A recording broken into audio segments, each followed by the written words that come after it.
Okay, so I'm going to show you how to make a footprint trap for small mammals, and it's very easy, very quick to make. The first thing you need is an empty bottle and a piece of paper. Cut them to size. I've got some that I've done earlier. Pop the bit of paper in the bottle, and this is the tunnel trap itself. And the next thing we need to do is to bait the trap. So put something in it to make it smell nice, so that the mice and the voles and other small mammals will enter the tunnel. So I've got two different baits. I've got some apple and I've got some dog food. You could use either. I think I'm going to put a bit of both in. So carefully chop a piece of apple. Pop that in the middle of the trap, and I'm going to add some dog food as well.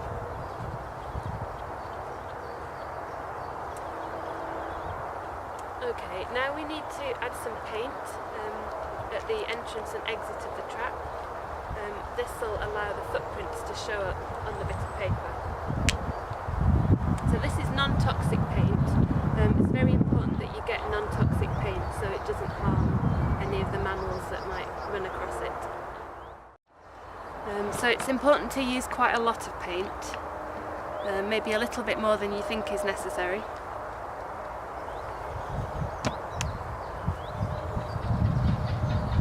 Spread that out nice and evenly.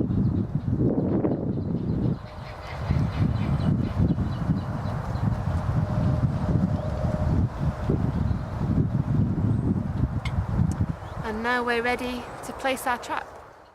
So when you're placing the trap, think like a mammal.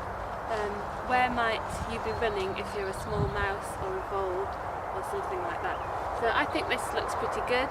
Looks like we might get some mammals running along here. So I'm going to put the trap just here. One bit of sponge with paint goes at the front.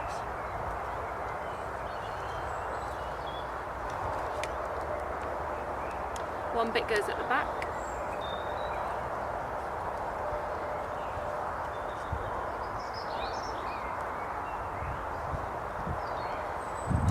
And there we go.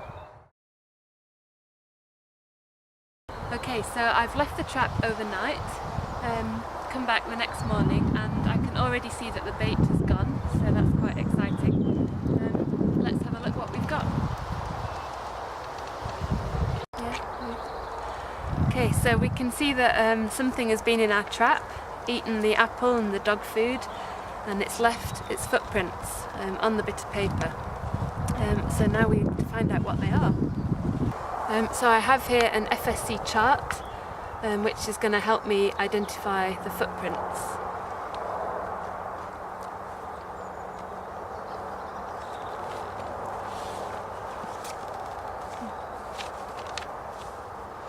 So looking at these footprints and comparing it to the chart, I think that we've had a rat in here overnight. So the trap works, that's great news, and you can keep reusing it. Just refresh the paint each time, try a few different locations and see what you find.